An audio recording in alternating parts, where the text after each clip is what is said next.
നമസ്കാരം. നമസ്കാരം. വലിയ വലിയ രാഷ്ട്രീയ ചർച്ചകൾ കൊടുമ്പിരി കൊണ്ടിരിക്കുന്നു.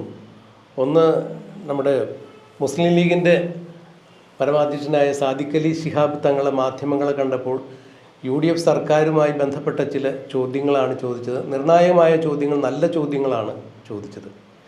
അതിലാദ്യം അദ്ദേഹത്തോട് ചോദിച്ചത് PM ശ്രീ പദ്ധതിയുമായി ബന്ധപ്പെട്ട് ഇപ്പോൾ വലിയ വിവാദം നടക്കുന്നു. ഇതിൽ ഇടതുപക്ഷ സർക്കാരിൻ്റെ കാലത്ത് അവർ ഒപ്പുവെച്ചൊരു പദ്ധതിയാണ്. അന്ന് അതിനെതിർത്ത് UDF വീണ്ടും അധികാരത്തിൽ വന്നു കഴിഞ്ഞപ്പോൾ മുസ്ലിം ലീഗ് അടക്കമുള്ള കക്ഷികൾ അന്ന് എതിർത്തിട്ടുണ്ടായിരുന്നു. കേരളത്തിലെ സ്കൂളുകളെ കാവ്യവൽക്കരിക്കാൻ സാധിക്കില്ല എന്ന് പറഞ്ഞിരുന്ന ഇടതുപക്ഷം തന്നെ അതിൽ പോയി ഒപ്പുവെച്ചു. പിന്നീട് CPIയുടെ സമ്മർദ്ദം മൂലം അല്ലെങ്കിൽ ജനങ്ങളുടെ വികാരം മൂലം പല രാഷ്ട്രീയക്കാരുടെയും വികാരം കണക്കിലെടുത്തുകൊണ്ട് പിണറായി വിജയൻ അത് കേന്ദ്രത്തിന് ആ പദ്ധതിയിൽ നിന്ന് തൽക്കാലം പിന്മാറുന്നു. അല്ല, അത് പിന്മാറുന്നു എന്നല്ല, മരവിപ്പിക്കണം എന്ന് പറഞ്ഞ് കത്തയക്കുന്നു. പക്ഷേ അടുത്ത സർക്കാർ വരുമ്പോൾ ഒരു സർക്കാർ മറ്റൊരു സർക്കാരിന് തുടർച്ചയാണ് എന്ന് പറയുമ്പോൾ PM ശ്രീ പദ്ധതിയെക്കുറിച്ച് അതിൻ്റെ നിയമപരമായ വശം നമ്മൾ മനസ്സിലാക്കിയെടുത്തോളം ഒരിക്കൽ അത് ഒപ്പുവെച്ച് കഴിഞ്ഞാൽ അതിൽ നിന്ന് പിന്മാറുവാനോ അത് വേണ്ടെന്ന് വയ്ക്കുവാനോ പറ്റില്ല എന്നുള്ളതാണ് അതിൻ്റെ നോംസ് പറയുന്നത് എന്നുള്ളതാണ്. അത് അങ്ങനെ പറയപ്പെടുമ്പോൾ സർക്കാരിന് വീണ്ടും വരുന്ന സർക്കാരുകൾക്ക് അതിൽ പങ്കാളിയായി മുന്നോട്ട് പോകാൻ സാധിക്കും എന്നുള്ള നില വന്നതുകൊണ്ട് തന്നെ PM ശ്രീയുമായി മുന്നോട്ട് പോകാൻ UDF സർക്കാർ തത്വത്തിൽ തീരുമാനിക്കുന്നു എന്നുള്ളതാണ്. ഈ ചോദ്യമാണ് സാദിഖ് അലി ശിഹാബ് തങ്ങളോട് മാധ്യമങ്ങൾ ചോദിച്ചത്. ഇപ്പോൾ കേരളത്തിലെ സ്കൂളുകളെ കാവ്യവൽക്കരിക്കുന്നു അല്ലെങ്കിൽ ഹിന്ദു സംഘപരിവാർ അജണ്ടയുടെ ഭാഗമായി ഒരു ഹിന്ദുവൽക്കരണം അല്ലെങ്കിൽ അത്തരത്തിലുള്ള ഒരു പാഠ്യപദ്ധതിയുമായി കേരളത്തിലെ സ്കൂളുകളെ മോദിയും സംഘപരിവാർ സംഘടനകളും മാറ്റിയെടുക്കും, കാവ്യവൽക്കരണം ഞങ്ങൾ സമ്മതിക്കില്ല എന്ന് പറഞ്ഞ ആളുകൾ അതിന് തുനിയുമ്പോൾ എന്താണ് തങ്ങളുടെ അഭിപ്രായം എന്ന് ചോദിച്ചപ്പോൾ സ്വതസിദ്ധമായ ചിരിയോടുകൂടി അദ്ദേഹത്തിൻ്റെ പക്വതയോടുകൂടി അദ്ദേഹം ഒരു അഭിപ്രായം പറഞ്ഞു. അത് ആലോചിച്ച് തീരുമാനമെടുക്കേണ്ട കാര്യമാണ്, കൃത്യമായി ആലോചിക്കും എന്ന് പറഞ്ഞു. ഇതുതന്നെയാണ് വീര്യം കുറഞ്ഞ മദ്യത്തിൻ്റെ വിപണന കാര്യത്തിലും VD സതീശൻ കൈക്കൊണ്ട തീരുമാനത്തിലും എന്താണ് അഭിപ്രായം എന്ന് ചോദിച്ചപ്പോൾ അത് മുന്നണി തീരുമാനിച്ചിട്ടില്ല. മുന്നണി തീരുമാനിച്ചാലാണല്ലോ സർക്കാരിനൊരു കാര്യം പ്രഖ്യാപിക്കാൻ പറ്റുള്ളൂ, മന്ത്രിസഭയിൽ അത് ചർച്ചയ്ക്കെടുക്കാൻ പറ്റുള്ളൂ. അപ്പോൾ അതുകൊണ്ട് അത്തരം കാര്യങ്ങളിലേക്ക് കടന്നിട്ടില്ല എന്ന് അദ്ദേഹം വളരെ പക്വതയോടുകൂടി പറഞ്ഞു. ആ ചോദ്യങ്ങളിൽ നിന്ന് വളരെ വിദഗ്ധമായി അദ്ദേഹം ഒഴിഞ്ഞു മാറുകയായിരുന്നു. എന്നാൽ ഇത്തരം പദ്ധതികളുമായി മുന്നോട്ട് പോകുമ്പോൾ VD സതീശൻ എന്ന മുഖ്യമന്ത്രിക്ക് ചില വിഷയങ്ങളിലെങ്കിലും U-ടേൺ എടുക്കേണ്ടതായി വരില്ലേ എന്നുള്ളതാണ് ഒരു ചോദ്യം.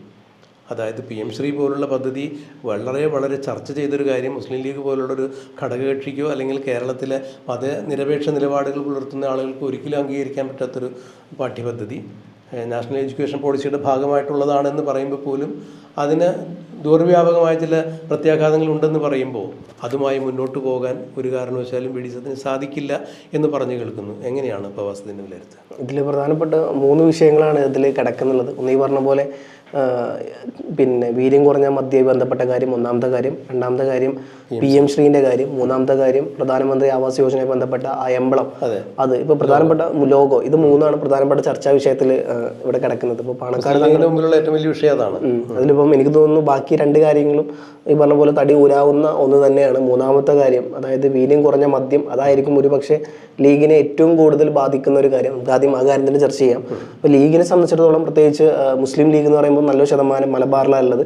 അതിൽ തന്നെ മുസ്ലിങ്ങളാണ് ഏറ്റവും കൂടുതലുള്ളത്. അതിൽ തന്നെ ഈ പറഞ്ഞ പോലെ മുജാഹിദ്, അതേപോലെ സമസ്ത, EK വിഭാഗം, ഇവർ 2 പേരുമാണ് ലീഗിൻ്റെ നട്ടെല്ല് എന്ന് പറയുന്നത്. സ്വാഭാവികമായിട്ടും AP വിഭാഗം, മരിവാൾ സുന്നികൾ എന്ന് പറയുന്നത് സ്വാഭാവികമായിട്ടും കാലാകാലമായിട്ട് സപ്പോർട്ട് ചെയ്യുന്നത് ഇടതുപക്ഷത്തെയാണ്. അതുകൊണ്ട് അവരെ വിഷയത്തിൽ മാറ്റി നിർത്തി കഴിഞ്ഞാൽ ലീഗിൻ്റെ പാരമ്പര്യ വോട്ട് എന്ന് പറഞ്ഞാൽ അത് മുജാഹിദും സമസ്ത EK വിഭാഗമാണ്. അപ്പോൾ ഇവിടെ ഇതുമായി ബന്ധപ്പെട്ട് വരാൻ പോകുന്ന ഏറ്റവും വലിയ വിഷയം എന്ന് പറഞ്ഞു കഴിഞ്ഞാൽ മുസ്ലിങ്ങളെ സംബന്ധിച്ചിടത്തോളം മദ്യം അത് വീര്യം കുറഞ്ഞതായാലും വീര്യം കൂടിയതായാലും അവർക്കത് നിഷിദ്ധമാണ്. നിഷിദ്ധം എന്ന് പറഞ്ഞാൽ അവരുടെ ഭാഷയിൽ ഇത് പറയുകയാണെങ്കിൽ ഹറാം എന്നാണ്, മുസ്ലിങ്ങളുടെ ഭാഷയിൽ പറയുകയാണെങ്കിൽ അവർക്കത് ഹറാം എന്നാണ്. അതായത് വൻതെറ്റുകളിൽ പെട്ട ഒന്നാണ് നിഷിദ്ധം. അവർ പറയുന്ന ഏറ്റവും വലിയ 7 വൻതെറ്റുകളിൽ ഒന്ന് പറയപ്പെടുന്ന ഒന്ന് മദ്യപാനാണ്. അപ്പം അത്തരത്തിൽ മദ്യപാനം ഒരു വിധത്തിലും അവർക്ക് അക്സെപ്റ്റബിൾ അല്ല. അത് ഏതെങ്കിലും അത്രയും വലിയ രോഗത്തിലൊക്കെ കടക്കുന്നുണ്ടെന്നുണ്ടെങ്കിൽ ആ മദ്യം കുടിച്ചു കഴിഞ്ഞാൽ അതിന് ഏതെങ്കിലും തരത്തിലുള്ള ഫലങ്ങൾ കിട്ടുമെന്നുണ്ടെങ്കിൽ ശരീരത്ത് അവർക്ക് പ്രശ്നം, അപ്പം അത് മാറ്റിവെക്കാം. അത് അവർക്ക് പല വിഷയങ്ങളും വരുന്നുണ്ട്. പന്നിമാംസവുമായി ബന്ധപ്പെട്ട് ഒരു രോഗവുമായി ബന്ധപ്പെട്ടാണ് ആ സാധനം കിടക്കുന്നതെന്നുണ്ടെങ്കിൽ അത് മാറും, ആ രോഗം അത് കുടിച്ചാൽ മാറും അല്ലെങ്കിൽ അത് കഴിച്ചാൽ മാറുന്നുണ്ടെങ്കിൽ മാത്രം അവർക്ക് കഴിക്കും. അല്ലാത്ത പക്ഷം സാധനം നിഷിദ്ധമാണ് അവർക്ക്. അത് തൊടാനോ കുടിക്കാനോ ഒരു കാരണവശാലും അവർക്ക് ഇത് പാടില്ല എന്നുള്ളതാണ്, വിലക്കപ്പെട്ടതാണ്. അവർക്ക് വിലക്കപ്പെട്ട സാധനമാണത്. അപ്പം ഈ പറഞ്ഞ പോലെ അതാണ് അവരെ സംബന്ധിച്ചിടത്തോളം ഏറ്റവും കൂടുതൽ കിടക്കുന്ന സാധനം. അപ്പം അതിൽ ലീഗിനെ പോലത്തെ പ്രത്യേകിച്ച് IUML, ഇന്ത്യൻ യൂണിയൻ മുസ്ലിം ലീഗ്, ആ മുസ്ലിം എന്നുള്ള പദട കിടക്കുന്നതുകൊണ്ട് തന്നെ മുസ്ലിങ്ങൾക്കിടയിൽ ഇത് വലിയ തരത്തിലോട്ട് പ്രശ്നം പോകും. പ്രത്യേകിച്ച് നല്ലൊരു ശതമാനം മുസ്ലിങ്ങൾ സപ്പോർട്ടോട് കൂടി വിജയിച്ച് വന്ന, മുസ്ലിങ്ങൾ മാത്രമല്ല സെക്യുലർ പാർട്ടിയാണ് ലീഗ്, അതിൽ ഹിന്ദുക്കളും ക്രിസ്ത്യാനികളൊക്കെ വോട്ട് ചെയ്യുന്നുണ്ട്. പക്ഷെ എന്നിരുന്നാൽ പോലും ആ ലേബലിൽ മുസ്ലിം എന്നുള്ള സാധനം കിടക്കുന്നുള്ളത് കൊണ്ട് തന്നെ ലീഗ് ഈ വിഷയം ബന്ധപ്പെട്ട് മുമ്പോട്ട് പോയാൽ അത് ഭാവിയിൽ തിരിച്ചടിയാകാൻ പോകുന്നത് ലീഗിന് തന്നെയായിരിക്കും. അത് ഏറ്റവും കൂടുതൽ ഉപകാരപ്പെടുന്നത് മറ്റ് ഈ പറഞ്ഞ പോലെ ഏതൊക്കെ, ഇപ്പം ഒരു ഉദാഹരണം പറയുകയാണെങ്കിൽ INL എന്ന് പറഞ്ഞൊരു പാർട്ടിയുണ്ട്. അവരും ഇതേപോലെ ലീഗിൻ്റെ അതേ ഐഡിയോളജി വെച്ച് നിൽക്കുന്ന ഒരു പാർട്ടിയാണ്. അതല്ലാന്നുണ്ടെങ്കിൽ ആ വോട്ട് തിരിച്ചു പോകാൻ പോകുന്നത് CPM-ലോട്ടായിരിക്കും. അപ്പോൾ വലിയ തരത്തിൽ ലീഗ് ഒരു പ്രതിസന്ധിയിലൂടെ കടന്നു പോകുന്നത്. മറുവശത്ത് പറഞ്ഞ രാഷ്ട്രീയപരമായിട്ട് ഇത് മലബാറിൽ ലീഗിന് വലിയ തിരിച്ചടിയാവും. ഇപ്പം പെട്ടെന്നൊരു തിരിച്ചടിയാവില്ല, പക്ഷേ ഇനി വരാൻ പോകുന്ന തെരഞ്ഞെടുപ്പിൽ അത് വലിയ തരത്തിലുള്ള പ്രത്യാഘാതം ഉണ്ടാക്കും എന്നുള്ളതും സത്യമാണ്. മറുവശത്ത് ഈ പറഞ്ഞ പോലെ സതീശനെ പിണക്കാനും ലീഗിനെ കൊണ്ട് പറ്റില്ല. കാരണം ലീഗ് ഏറ്റവും കൂടുതൽ സപ്പോർട്ട് ചെയ്യുന്ന നേതാവ് ആരാന്ന് ചോദിച്ചാൽ അത് VD സതീശൻ തന്നെയാണ്. ഇപ്പോൾ മുഖ്യമന്ത്രി തെരഞ്ഞെടുപ്പിലായാലും KC വേണുഗോപാലിനെ വരെ മറിച്ചിട്ട് സതീശനെ സമയത്ത് അവിടെ മുഖ്യമന്ത്രി ആയിട്ടുണ്ടെങ്കിൽ അത് ലീഗിൻ്റെ ശക്തി കൊണ്ട് മാത്രമാണ്. കാരണം ബാക്കി ആരും സ്വന്തം മുന്നണിയിലെ പാർട്ടിക്കാർ പോലും സതീശനെ സപ്പോർട്ട് ചെയ്യാനുണ്ടായിരുന്നില്ല. സതീശൻ്റെ സപ്പോർട്ടോട് കൂടി സതീശൻ്റെ ഇമേജ് വെച്ചുകൊണ്ട് ജയിച്ച പല ആൾക്കാരും, ഞാൻ പേരെടുത്ത് പറയുന്ന സന്ദീപ് വാര്യർ അടക്കം, ബാക്കി ഉള്ള ആൾക്കാരെ പേര് പറയുന്നില്ല, പല ആൾക്കാരും പിന്നീട് കൂറുമാറുന്ന ഒരു പിന്നെ ജോയി അടക്കം VS ജോയി അടക്കം പല നേതാക്കന്മാർ പിന്നീട് KC വേണുഗോപാലിൻ്റെ കൂടെ നിൽക്കുന്നു. അപ്പോൾ ഇത്തരത്തിൽ സതീശൻ അവർക്ക് വേണ്ടി ഒരുപാട് പ്രവർത്തിച്ച് അവരെ ജയിപ്പിച്ചെടുത്തതിന് ശേഷം നല്ലൊരു ശതമാനം കോൺഗ്രസിലെ 63ഓളം MLA-മാരിൽ നല്ലൊരു ശതമാനം സപ്പോർട്ട് ചെയ്തത് ഈ പറഞ്ഞ പോലെ KC വേണുഗോപാലിന്, പിന്നീട് വരുന്നൊരു ശതമാനം സപ്പോർട്ട് ചെയ്തത് പിന്നെ രമേശ് ചെന്നിത്തലക്കും ബാക്കിയുള്ളവരുടെ സപ്പോർട്ട് മാത്രമായിരുന്നു VD സതീശൻ ഉണ്ടായിരുന്നു. അപ്പോഴാണ് ഈ പറയപ്പെട്ട പോലെ 23 MLA-മാരുടെ സപ്പോർട്ട് കൂടി സതീശൻ മുമ്പിൽ വരുന്നത്. മാത്രമല്ല കേരള കോൺഗ്രസ് ജോസഫും RSP അടക്കം പല നേതാക്കന്മാരും സതീശന് സപ്പോർട്ടോട് കൂടി വരുന്നത്. അങ്ങനെയാണ് സതീശനെ ഇവിടുത്തെ സന്തുലിതാവസ്ഥ മറികടന്നത്. പിന്നെ ജനവികാരം ഉണ്ടായിരുന്നു. അതെല്ലാം കോർഡിനേറ്റ് ചെയ്ത് ലീഗ് തന്നെയാണ് എന്നുള്ളതാണ്. അടിത്തട്ടിൽ ഈ പറഞ്ഞ പോലെ കൃത്യമായിട്ട് മാത്യു കൊലനാടൻ അതിൻ്റെ ഇടയ്ക്ക് ഒരു സാധനമായിട്ട് ബന്ധപ്പെട്ട ഒരു വിവാദമായ പ്രസ്താവന ഇറക്കി, കോൺഗ്രസിന്റെ കാര്യങ്ങളിൽ ഇടപെടണ്ട എന്നുള്ള. അപ്പം മാത്യുവിനോട് പറഞ്ഞത് നിന്റെ കുഴലോത്ത് നിന്റെ വീട്ടിൽ കാണിച്ചാൽ മതി, ഇവിടെ പറയണ്ട, ഞങ്ങൾ പറയാനുള്ളത് പറയും, ഇത് UDF മുന്നണിയാണ്, നിന്റെ മാത്രം എന്നുള്ളതല്ല എന്നുള്ള രീതിയിലാണ്. അപ്പം ലീഗ് കൃത്യമായിട്ട് നിലപാട് സതീശൻ്റെ കാര്യത്തിൽ എടുത്തിട്ടുണ്ട് എന്നുള്ളത് കൃത്യമാണ്.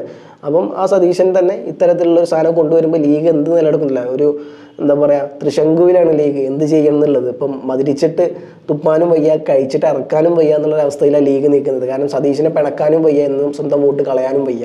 അപ്പം ഒന്ന് ഇങ്ങനത്തെ വിഷയത്തിലാണ് ലീഗ് ഈ വിഷയം കിടക്കുന്നത്. ഒരു തീരുമാനത്തെ മറികടന്നുകൊണ്ട് ഈ വീര്യം കുറഞ്ഞ മദ്യം വിപണനം ചെയ്യാനായിട്ട് സതീശനും സാധിക്കുമോ? എനിക്ക് തോന്നുന്നു ഈ വിഷയം ബന്ധപ്പെട്ട് അവസാനപ്പെട്ട് ലീഗ്, ഞാൻ നേരത്തെ ഒരു ചർച്ചയിൽ നമ്മൾ പറഞ്ഞല്ലോ, സതീശ് അങ്ങനെ ആർക്കും വഴങ്ങുന്ന ഒരാളല്ല, ഫ്ലെക്സിബിൾ അല്ല ആള്. അപ്പം എനിക്ക് തോന്നുന്നു ലീഗ് അവസാനം സതീശിന് വേണ്ടി വഴങ്ങപ്പെടേണ്ടി വരും എന്നുള്ളത്. സതീശിനെ സംബന്ധിച്ചിടത്തോളം മദ്യം കൊണ്ടുവരാന്നുള്ളതല്ല, അദ്ദേഹത്തിന് സാമ്പത്തിക ധനകാര്യം കൂടി മന്ത്രിയാണ് അദ്ദേഹം. സാമ്പത്തിക ഭദ്രത ഇവിടെ ഉറപ്പുവരുത്തുക. കാരണം അദ്ദേഹം പല കാര്യങ്ങളും മുമ്പോട്ട് വെച്ചിട്ടുണ്ട്. കേരളത്തിന് നട്ടല്ലി പെട്ട പോലെ അത് കുടിയന്മാരാണ്. അത് ആരൊക്കെ എന്തൊക്കെ പറഞ്ഞാലും കേരളത്തിന് നട്ടല്ലി പറഞ്ഞ പോലെ കുടിയന്മാരെ തന്നെയാണ്. അവരില്ലാന്നുണ്ടെങ്കിൽ കേരളത്തിന്റെ സാമ്പത്തിക അവസ്ഥ പരിതാപത്തിലാണ്. അപ്പം ആ വിഷയം ഞാൻ അവിടെ വെക്കുന്നു. അപ്പം ഈ പറഞ്ഞ പോലെ അതൊരു ത്രിശങ്കുവിലാണ് എന്തെടുക്കുന്നുള്ള എനിക്ക് പേഴ്സണലി തോന്നിയിട്ടുള്ളത്. സതീശന്റെ നിലപാടുമായി ബന്ധപ്പെട്ട് ലീഗും സതീശനുമായി ബന്ധപ്പെട്ട് ലീഗ് സതീശന്റെ കൂടെ നിൽക്കും എന്നുള്ളതാണ് ഞാൻ കാണുന്നത്. മറ്റൊരു വിഷയം PM ശ്രീയായി ബന്ധപ്പെട്ട കാര്യമാണ്. അതിൽ ലീഗ് കൃത്യമായ നിലപാട് പറഞ്ഞിട്ടുണ്ട്. വിഷയം ബന്ധപ്പെട്ട് PK ബഷീർ നിയമസഭയിൽ പറയുന്നത്, നിങ്ങൾ ഉണ്ടാക്കിയ കുട്ടിയുടെ ഈ പറഞ്ഞ പോലെ അബോർഷൻ ഞങ്ങൾ നടത്തുന്നതാണോ നിങ്ങൾ പറയുന്നത്? നിങ്ങളല്ല കുട്ടീനെ ഉണ്ടാക്കിയത്, അതിന്റെ അബോർഷൻ കൂടി നിങ്ങൾ നടത്തിക്കളി, നിങ്ങളല്ലേ, ആ കുട്ടിയുടെ ബാപ്പ നിങ്ങളല്ല, അപ്പോൾ അബോർഷൻ നിങ്ങൾ തന്നെ നടത്തിക്കളി എന്നുള്ള രീതിയാണ് മൂപ്പര് പറയുന്നത്. അത് വളരെ കൃത്യമാണ്. കാരണം പാതിരാത്രി CPI പോലും അറിയാണ്ട് പോയി ജോൺ ബ്രിട്ടാസിന്റെ മധ്യസ്ഥയിൽ അദ്ദേഹം പാലം വെച്ചുകൊണ്ട് പോയി പാതിരാത്രി ഒപ്പിട്ട ഒരു പ്രക്രിയയായിരുന്നു PM ശ്രീ എന്ന് പറയുന്നത്. മറ്റാരും അതുമായി ബന്ധപ്പെട്ട് അറിഞ്ഞിട്ട് പോലും ഉണ്ടായിരുന്നില്ല. ഇവൻ CPI പോലും ഒപ്പിട്ടിട്ട് പിന്നീട് ശേഷം അവർ അറിയുന്നത്. അവസാനം ഒരു നിവൃത്തിയും പരനിവൃത്തി ഇല്ലാണ്ടാവുമ്പോൾ ഏറ്റവും അവസാനം ഈ പറഞ്ഞ CPI മന്ത്രിമാരെ പിൻവലിക്കും എന്ന് പറയുന്നു. മുന്നണി വിടില്ല, പക്ഷെ ഞങ്ങൾ മന്ത്രിസഭയിൽ ഉണ്ടാവില്ല, മന്ത്രിമാരെ ബ്ലോക്കായിരിക്കും. ഇത്തരത്തിലുള്ള ഭീഷണി CPM-ന് മുമ്പിലോട്ട് CPI വെക്കുമ്പോൾ അവസാനം ഒരു നിവൃത്തിയില്ലാതെ താൽക്കാലികമായിട്ട് സാധനം മരവിപ്പിക്കണം എന്ന് പറഞ്ഞുകൊണ്ട് കേന്ദ്രത്തിന് കത്തയക്കുന്നു. അപ്പം ഇതിൽ മറ്റൊരു കാര്യം കിടക്കുന്നത്, ഒപ്പിട്ട് കഴിഞ്ഞാൽ പിന്നീട് തിരിച്ചു വരാൻ പാടില്ല എന്നുള്ളൊരു സാധനം അതിൽ കിടക്കുന്നുണ്ട്. അപ്പം അതിന്റെ സത്യാവസ്ഥ എന്താണെന്ന് എനിക്കറിയില്ല. ഞാൻ ആ സാധനം ഇതുവരെ വായിച്ചിട്ടില്ല. അതെ, ഞാൻ ആ സാധനം ഇതുവരെ വായിച്ചിട്ടില്ല. അപ്പം അതെന്തായാലും ക്ലാരിഫൈ ചെയ്യേണ്ട ഒരു കാര്യമാണ്. അപ്പോൾ ഇതുമായി ബന്ധപ്പെട്ട് ഇപ്പം പറയുന്ന കാര്യം, കേന്ദ്ര സർക്കാർ ഈ സാധനമായിട്ട് PM ശ്രീയായിട്ട് മുമ്പോട്ട് പോകാൻ ലീഗ് തയ്യാറാണ്. കാരണം വിദ്യാഭ്യാസ മന്ത്രി N ഷംസുദ്ദീൻ എൻ്റെ നാട്ടുകാരൻ കൂടിയാണ്. അപ്പം ഈ വിഷയത്തിൽ അവർ പറഞ്ഞത് ലീഗ് ഇതുമായി ബന്ധപ്പെട്ട് മുമ്പോട്ട് പോകാൻ തയ്യാറാണ്. പക്ഷേ പാഠപുസ്തകങ്ങൾ മാറ്റുന്ന വിഷയത്തിൽ കേന്ദ്രത്തിൻ്റെ ഇടപാട് ഉണ്ടാവാൻ പാടില്ല, ഏതൊക്കെ സ്കൂളിൽ സാധനം ഇംപ്ലിമെൻറ്റ് ചെയ്യണമെന്നുള്ള കാര്യത്തിൽ കേന്ദ്രം ഇടപെടാൻ പാടില്ല. ഇത് രണ്ടും ഞങ്ങൾ ചെയ്യും എന്നുള്ളതാണ്. ഒരു ഉന്നതാധികാരി സമിതി അതിനുവേണ്ടി നിയോഗിച്ചിട്ടുണ്ട്. കാരണം ഇത് കൂടുതൽ പഠിക്കാൻ വേണ്ടിയിട്ട് ഇത് ഏതൊക്കെ തലത്തിൽ കേന്ദ്രത്തിനാണ് പവർ കൂടുതൽ, അതല്ല സംസ്ഥാനങ്ങൾക്ക് പോകും. നമുക്കറിയാം കൺകറന്റ് ലിസ്റ്റാണ് വിദ്യാഭ്യാസം എന്ന് പറയുന്നത്. സംസ്ഥാന സർക്കാരിനും അതേപോലെ തന്നെ സ്റ്റേറ്റ് ഗവൺമെന്റിന്, നാഷണൽ ഗവൺമെന്റ്, സെൻട്രൽ ഗവൺമെന്റ് ഒരുപോലെ പരമാധികാരമുള്ള ഒന്നാണ് ഈ വിദ്യാഭ്യാസം. കൺകറന്റ് ലിസ്റ്റ് പെട്ട, യൂണിയൻ ലിസ്റ്റിൽ കൺകറന്റ് ലിസ്റ്റ് പെട്ട ഒരു സംഭവമാണ് ഇത്. അപ്പം ആ വിഷയത്തിന് രണ്ട് സാധ്യതകളുണ്ട്. അതെ, അല്ല, രണ്ട് സർക്കാരും ഒരേപോലെ അധികാരമുള്ളതാണ്. അപ്പോൾ സംസ്ഥാന സർക്കാരിന്റെ കീഴിൽ സംസ്ഥാനത്ത് ഏതൊക്കെ തരത്തിലുള്ള വിദ്യാഭ്യാസം നടത്തണം എന്നുള്ളത് സംസ്ഥാന സർക്കാരിന്റെ തീരുമാനമാണ്. ദേശീയ തലത്തിൽ ഏതൊക്കെ തലത്തിലുള്ള സിലബസ് ആഡ് ചെയ്യണം എന്നുള്ളത് കേന്ദ്ര സർക്കാരിന്റെ തീരുമാനമാണ്. അപ്പം അത് വരുമ്പോൾ ഈ പറഞ്ഞ പോലെ ഈ ഒരു PMശ്രീ ബന്ധപ്പെട്ട് ആർക്കാണ് പവർ കൂടുതൽ എന്നുള്ള സാധനം പഠിക്കാൻ വേണ്ടി ഒരു പിന്നെ യോഗത്തെ വെച്ചിട്ടുണ്ട്. അപ്പം അവരുടെ വിഷയം വന്നതിന് ശേഷം കൂടുതൽ കാര്യങ്ങൾ പറയാമെന്നാണ് ലീഗിന്റെ മന്ത്രി ഇപ്പോൾ പറഞ്ഞിട്ടുള്ളത്. പക്ഷെ അതുമായി ബന്ധപ്പെട്ട് വലിയ തരത്തിലുള്ള പ്രശ്നങ്ങളോട് പോകും എന്നുള്ളത് എനിക്ക് തോന്നുന്നില്ല. കാരണം അത് ഒപ്പിട്ടത് ഈ പറഞ്ഞ പോലെ നിലവിലെ പ്രതിപക്ഷം തന്നെയാണ്. അതുകൊണ്ട് അവരുടെ ഭാഗത്ത് നിന്ന് വലിയ തരത്തിൽ പ്രശ്നം ഉണ്ടാവില്ല. പിന്നെ ഉണ്ടാക്കേണ്ടത് BJP ആണ്. BJP തന്നെ കൊണ്ടുവന്ന സാധനമായതുകൊണ്ട് BJPയും പ്രശ്നം ഉണ്ടാക്കില്ല. അപ്പോൾ എനിക്ക് തോന്നുന്നു ഇതും ഒരു പരിധിവരെ ഒതുങ്ങും എന്നുള്ളതാണ്. മൂന്നാമത്തെ കാര്യം ഈ പറഞ്ഞ പോലെ പിന്നെ പ്രധാനമന്ത്രി ആവാസ് യോജനയെ ബന്ധപ്പെട്ട ആ ലോഗോൻ്റെ ആ ഒരു പ്രശ്നമാണ് വരുന്നത്. അതുമായി ബന്ധപ്പെട്ട് പിന്നീട് KM ഷാജി അടക്കമുള്ള നേതാക്കന്മാർ പറഞ്ഞത് ഇത് മുമ്പേ ഉള്ള സാധനമാണ് എന്നുള്ളതും, പക്ഷേ കേന്ദ്രത്തിൻ്റെ പേര് കൊടുക്കാണ്ട് ഫണ്ട് മാത്രം വാങ്ങി ഇവിടെ വെക്കുന്നുണ്ട്, കാലാകാലങ്ങളായിട്ട് പിണറായി വിജയനെ ഫണ്ട് വാങ്ങുന്നുണ്ട് എന്നുള്ളതാണ് KM ഷാജി പറഞ്ഞത്. അത് സത്യം തന്നെയാണ്. ഇപ്പോൾ ഇവിടെ ഇങ്ങോട്ട് വരുമ്പോൾ മോദിയുടെ പിക്ചർ അവിടെ വെക്കേണ്ടി വരും എന്നുള്ളതാണ് പറയുന്നത്. പക്ഷേ ഷാജി കൃത്യമായിട്ട് പറഞ്ഞിട്ടുണ്ട് അങ്ങനെ സാധനം അവിടെ വെക്കേണ്ടതില്ല. ആ ലോഗോ അദ്ദേഹം നിയമസഭയിൽ കാണിച്ചു. അതിൽ ഈ പറഞ്ഞ പോലെ ഒരു വൈ എന്നുള്ളൊരു എംബ്ലം പോലത്തെ ഒരു സാധനം വരുന്നത് പ്രധാനമന്ത്രിയുടെ ഇല്ല. പക്ഷെ അവിടെ ഈ KM ഷാജി ഉന്നയിച്ചൊരു കാര്യം ഇതാണ്. അവിടെ നമുക്ക് ഒരു സംസ്ഥാനത്ത് ലക്ഷക്കണക്കിന് ആളുകൾ വീടില്ലാത്ത ആളുകളുണ്ട്. അപ്പോൾ അത്തരം ആളുകൾക്ക് വീട് ലഭിക്കുമെന്നുണ്ടെങ്കിൽ നമ്മൾ ഒരു എംബ്ലത്തിൻ്റെ പേര് പറഞ്ഞുകൊണ്ട് എന്തിനാണ് അവരൊരു കിടപ്പാടം നിഷേധിക്കുന്നത്? അതുകൊണ്ട് ഒരു കാരണവശാലും അത് നിഷേധിക്കേണ്ട കാര്യമില്ല. പിന്നെ CPM സർക്കാർ അത് വേണ്ട എന്ന് പറഞ്ഞു, മോദിയുടെ എംബ്ലം ഉണ്ട് അല്ലെങ്കിൽ മോദിയുടെ പടമുണ്ട് എന്നൊക്കെ പറഞ്ഞ് നിഷേധിച്ചതിൻ്റെ പുറകിലുള്ള വികാരം ഈ സംസ്ഥാനത്തിൻ്റെ ഒരു വിഹിതം ഈ പ്രധാനമന്ത്രി ആവാസ് യോജന ഭവന പദ്ധതിയിൽ കൊടുക്കേണ്ടതുണ്ട്. അതായത് 4 ലക്ഷം രൂപയാണ് ആ ഭവന പദ്ധതിയുടെ ആകെ തുക. ഇതിൽ ഏതാണ്ട് സർക്കാരിൻ്റെ വിഹിതമായിട്ട് 94,000 രൂപ അല്ലെങ്കിൽ 1 ലക്ഷത്തിൽ താഴെ രൂപ കൊടുക്കണം എന്നുള്ളതാണ് ഞാൻ മനസ്സിലാക്കിയത്. അപ്പോൾ അങ്ങനെയാണെങ്കിൽ ആ പണം കൊടുക്കാനില്ലാത്തതിൻ്റെ പേരിലാണ് PMശ്രീ ഈ PM പ്രധാനമന്ത്രി ആവാസ് യോജനയിൽ നിന്ന് ഇവർ പിന്മാറിയത് എന്നാണ് ഷാജി ചൂണ്ടിക്കാണിച്ചത്. അത് ഒരുപക്ഷെ കാരണം അവസാന കാലത്ത് പിണറായി വിജയൻ സർക്കാർ ഖജനാവൊക്കെ കാലിയായിരുന്നാണല്ലോ പറയണത്. മാത്രമല്ല ഇപ്പോൾ ഇങ്ങോട്ട് വരുന്ന റേഷൻ കടയിലെ പല കാര്യങ്ങളും അരി പോലും ആണെങ്കിൽ അത് നല്ല ശതമാനം കേന്ദ്രത്തിൻ്റെ സാധനങ്ങളാണ് വരുന്നത്. പക്ഷേ ഇങ്ങോട്ട് വരുമ്പോൾ നമ്മളത് പ്രത്യേകിച്ച് ലേബലൊന്നും ഇല്ലാണ്ട് കൊടുക്കുന്നു എന്നുള്ളതാണ്. കേരള സംസ്ഥാന സർക്കാരാണ് അതിൻ്റെ മൊത്തം ക്രെഡിറ്റ് ഏറ്റെടുക്കുന്നത് എന്നുള്ള പ്രക്രിയ കാണുന്നുണ്ട്. പക്ഷെ അതവിടെ ഒരു രാഷ്ട്രീയക്കാരൻ എന്ന രീതിയിൽ ഷാജി പറഞ്ഞത്, ഇതിൽ നമ്മൾ ഒരു രാഷ്ട്രീയം കണ്ടിട്ട് പാവപ്പെട്ട ആളുകൾക്ക് കിടപ്പാടമില്ലാത്ത ആളുകൾക്ക് ആ കിടപ്പാടം നഷ്ടപ്പെടുത്തുന്ന തരത്തിലൊരു രാഷ്ട്രീയപരമായ വാശി അതിൽ പുലർത്തേണ്ട കാര്യമുണ്ടോ എന്നാണ് ചോദിച്ചത്. പിന്നെ അതിന് അഭിമാന പ്രശ്നമായിട്ട് CPM ഉയർത്തി കാണിച്ചത് പ്രധാനമന്ത്രിയുടെ പടം അടിച്ചു വയ്ക്കണം. അപ്പോൾ അപ്പോഴാണ് ഈ എംബ്ലം നിയമസഭയിൽ ഉയർത്തി കാണിച്ചത്. അതിൽ ഫവാസ് പറഞ്ഞ പോലെ ഒരു വൈകിട്ടിട്ട് അതിലൊരു ചെറിയൊരു റെഡ് മാർക്കൊക്കെയാണ് നമ്മൾ കണ്ടത്. അല്ലാതെ അവിടെ പ്രധാനമന്ത്രിയുടെ തലയൊന്നും കാണാൻ പറ്റിയില്ല. മാത്രമല്ല പ്രധാനമന്ത്രി ആവാസ് യോജന എന്നാണ് പറഞ്ഞേക്കുന്നത്. അവിടെ നരേന്ദ്രമോദിയുടെ പേര് വരെ ഉപയോഗപ്പെടുത്തിയിട്ടില്ല. അപ്പോൾ അങ്ങനെ വരുമ്പോൾ പിന്നെ എന്തിനാണ് അതിനെ എതിർക്കുന്നത് എന്നാണ് KM ഷാജി ചോദിച്ചത്. എന്തായാലും അക്കാര്യത്തിലുമെല്ലാം ലീഗിൻ്റെ ഭാഗത്തു നിന്നൊരു തീരുമാനം, സത്വരമായൊരു നടപടി ഉണ്ടാകേണ്ടതുണ്ട്. ഒരു കാര്യത്തിൽ നമുക്കതിൽ തർക്കമൊന്നുമില്ല. കിടപ്പാടമില്ലാത്ത ഒരാൾക്ക് വീട് എന്ന് പറഞ്ഞ വലിയ സ്വപ്നം തന്നെയാണ്. അതിപ്പോൾ ഏത് പദ്ധതിയിൽ ഉൾക്കൊള്ളിച്ചിട്ടായാലും അവർക്കൊരു വീട് ലഭ്യമാക്കണം. നോക്കൂ, വയനാട്ടിൽ ഉരുൾപൊട്ടലുണ്ടായി കഴിഞ്ഞപ്പോൾ അവിടെ പൊതുജനത്തിൻ്റെ പങ്കാളിത്തത്തോടുകൂടി സർക്കാർ നിർമ്മിച്ചു കൊടുത്ത വീടുകൾ പലർക്കും അത് വാസയോഗ്യമല്ല എന്ന് പറഞ്ഞുള്ള റിപ്പോർട്ടുകൾ വന്നിട്ടുണ്ടായിരുന്നു. നമ്മളും അത് റിപ്പോർട്ട് ചെയ്തിട്ടുണ്ടായിരുന്നു. അപ്പോൾ സർവസ്വം നഷ്ടപ്പെട്ട് നിൽക്കുന്ന ആളുകൾക്ക് വീട് വയ്ക്കാൻ കൊടുത്ത പണം വരെ തിരിമറി ചെയ്തു എന്നൊക്കെയാണ് പറഞ്ഞു കേൾക്കുന്നത്. അതവിടെ നമ്മൾ മാറ്റിവെച്ചാൽ പോലും ഒരു കിടപ്പാടമില്ലാത്തവൻ്റെ ഒരു അവസ്ഥ എന്ന് പറഞ്ഞാൽ വലിയൊരു വികാരമാണ്. മനുഷ്യൻ്റെ അടിസ്ഥാന പ്രശ്നങ്ങളൊന്നാണല്ലോ പാർപ്പിടം, വസ്ത്രം, ഭക്ഷണമൊക്കെ.